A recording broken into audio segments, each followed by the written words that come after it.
Olá, pessoal! Estou mais uma vez aqui para apresentar o nosso podcast Revirando do Avesso. Para quem não me conhece, meu nome é Juliana Ribeiro.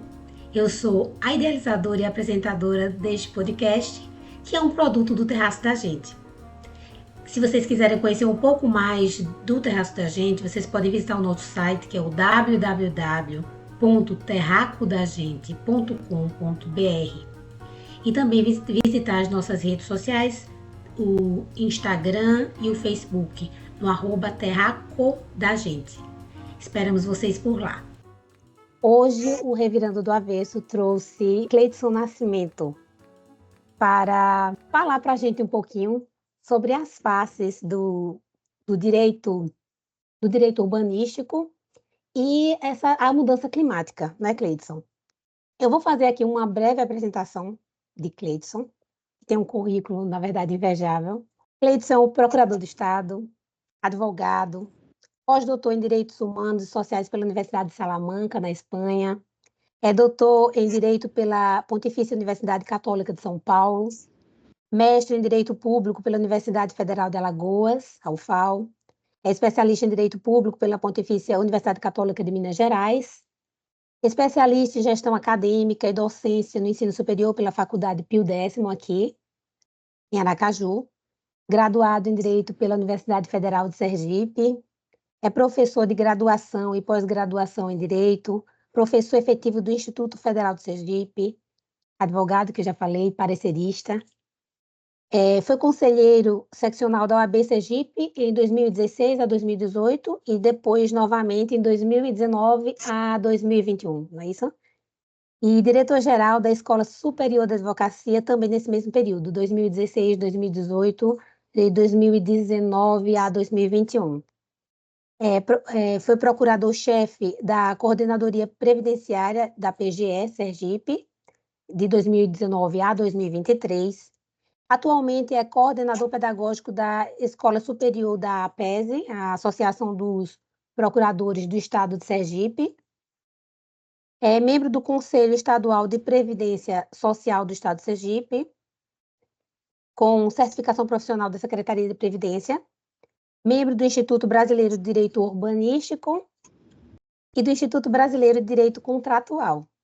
E ele acabou também de escrever um livro, que é Advocacia Pública e sua atuação na política urbana brasileira, ou seja, nada ninguém melhor do que Cleidson para falar hoje aqui sobre o direito urbanístico e a sua relação com as mudanças climáticas, né, atuais. Cleidson, eu vou começar essa entrevista, mas inicialmente eu quero lhe agradecer por sua disponibilidade de estar aqui hoje com a gente. Assim, você é uma pessoa que eu gosto muito, tem um currículo maravilhoso, eu acabei de descrever aqui. Então, eu agradeço imensamente a sua presença, e ninguém melhor que você falar sobre o direito urbanístico que eu falei aqui agora. Vou começar a falar sobre o assunto. Daqui a pouco eu lhe passo a palavra. Nós temos visto muitas tragédias, né? Inclusive agora no Rio Grande do Sul, no mês de maio, né? Tivemos a tragédia do Rio Grande do Sul, e isso nos faz pensar que esse tipo de tragédia também pode acontecer em outros lugares. E aí a gente pensa, por exemplo, aqui em Aracaju, quando chove, né? Muitas ruas ficam alagadas e tal. Então, pensando assim, claro que só abrindo um parêntese aqui, claro que cada cidade tem as suas especificidades, então não significa que porque aconteceu uma tragédia no Rio Grande do Sul vai acontecer aqui, não é isso, né? Mas assim, considerando esses aspectos todos da cidade, das mudanças climáticas e e das catástrofes que acontecem, toda essa relação, considerando esses aspectos, eu lhe pergunto, há mesmo uma relação entre urbanização, planejamento urbano e mudanças climáticas? Olá, Juliana, que bom estar aqui no seu podcast. Já acompanho há bastante tempo o Terraço da Gente, tenho visto seus textos, seus convidados aqui no seu podcast também. E para mim é uma honra estar aqui participando depois de tantas e entre tantas pessoas que ainda virão. Longe de mim ser a melhor pessoa a tratar do assunto, mas com certeza vou tentar dar a contribuição aqui, que a gente possa trocar ideias, bater um papo a respeito da urbanização e das mudanças climáticas e deixar alguma semente para quem se interessa pelo tema, discutir posteriormente, mandar mensagens e quem sabe a gente construir cidades ainda melhores. E respondendo a sua pergunta, sim, com certeza, certamente, o fenômeno da urbanização, ele tem tudo a ver, não com a causa das mudanças climáticas, mas sim como nós somos afetados por elas em cada um dos municípios em que vivemos. Na verdade, quando a gente fala de urbanização, a gente está falando de um fenômeno que pode ser espontâneo ou pode ser induzido por diversas políticas públicas. E é isso que a gente deveria atentar quando a gente trata de planejamento urbano. Planejar a cidade é fazer com que aquela área que é dividida entre zona urbana, zona rural e área de expansão urbana seja vista como um todo. E esse todo, ele serve para que as pessoas possam ter, além de qualidade de vida, possam preservar os recursos naturais e a possibilidade das presentes e futuras gerações poderem usufruir de forma racional de tudo que as cidades e os recursos, sejam hídricos, seja da fauna ou da flora, podem nos propiciar. Então, existem peculiaridades, como você mesma já adiantou, nem toda cidade se comporta da mesma forma, mas é inevitável que a gente pense localmente para que a gente possa lidar melhor com esses fenômenos que são, de fato, globais. A gente tratar de mudanças climáticas, a gente está falando de um fenômeno que afeta o mundo inteiro, muitas vezes de formas semelhantes, embora em regiões diferentes, e outras formas um pouco mais graves, a depender de características geográficas, geológicas e também da forma como os espaços urbanos foram ocupados. Então, o desornamento ou a desordem urbana, ela favorece com que se sofram as consequências das mudanças climáticas. Certo. Então, no caso, a política urbana, por exemplo, ela poderia prevenir ou amenizar uma catástrofe, por exemplo? A ideia é essa. A gente, no direito urbanístico, a gente fala bastante sobre o conceito de cidades resilientes. As cidades resilientes são aquelas cidades que, embora estejam suscetíveis a catástrofes, a desastres naturais ou não, elas têm uma capacidade de reagir, de se reorganizar e propiciar que as pessoas que foram desalojadas ou mesmo desabrigadas possam voltar a ter dignidade naquele espaço urbano.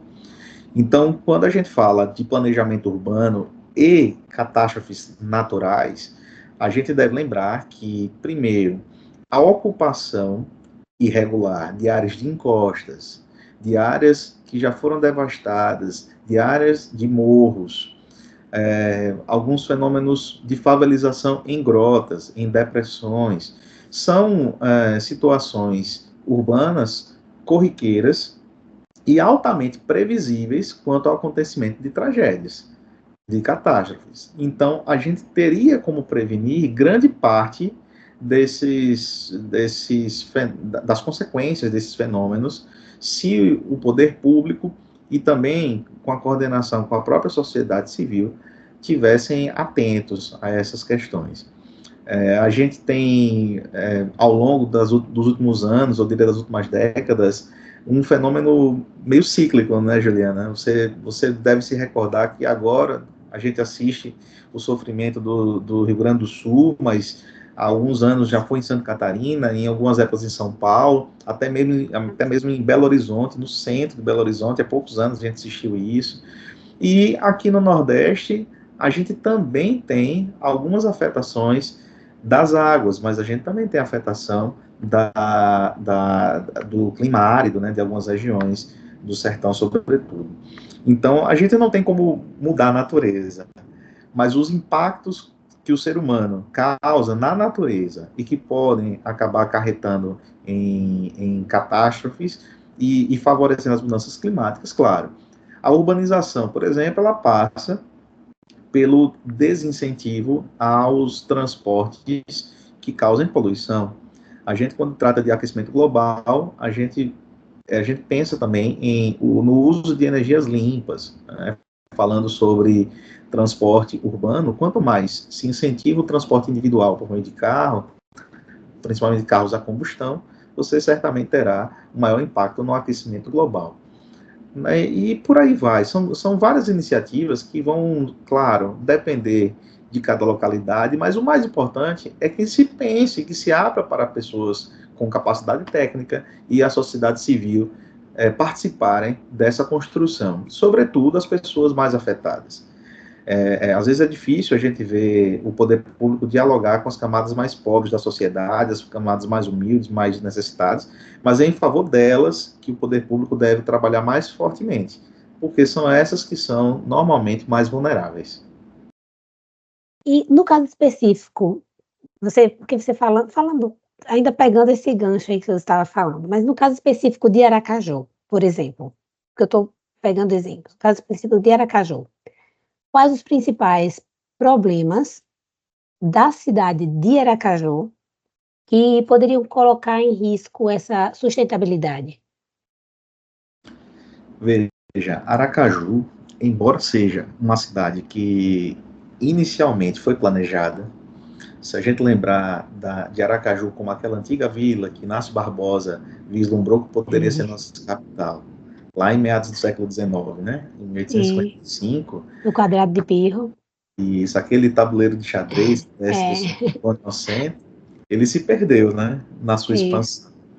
A gente também tem uma cidade que, em seu próprio relevo, é uma cidade praticamente plana e ao nível do mar. Então, Aracaju sofre muitos efeitos das marés, principalmente nos bairros que margeiam os rios, o Rio Poxim, o Rio Sergipe, por exemplo, né? Quem mora nesses bairros provavelmente sente os impactos das galerias cheias durante os períodos de chuva, os canais abertos. A gente tem um problema ambiental também de poluição dos rios, né? Há vários canais que são utilizados para o escoamento de esgotos residenciais e isso não é a forma mais adequada, né?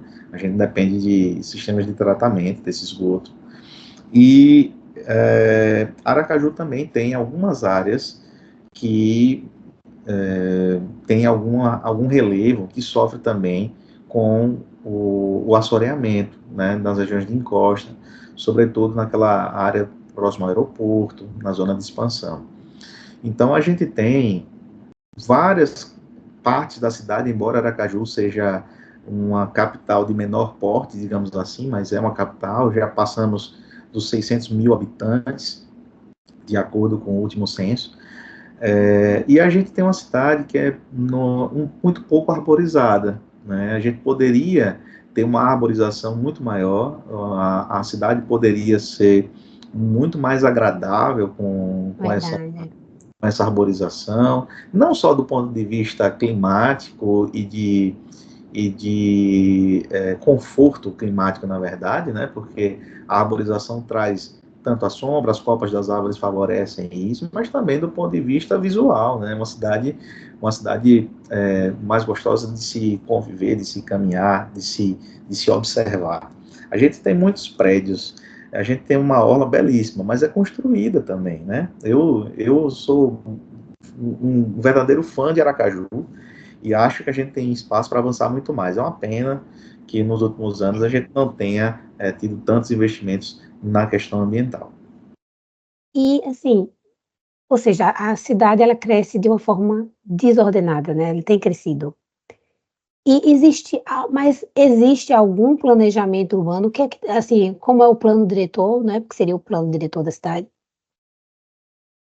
Como é que é, nesse caso, o plano diretor, o planejamento na cidade de Aracaju?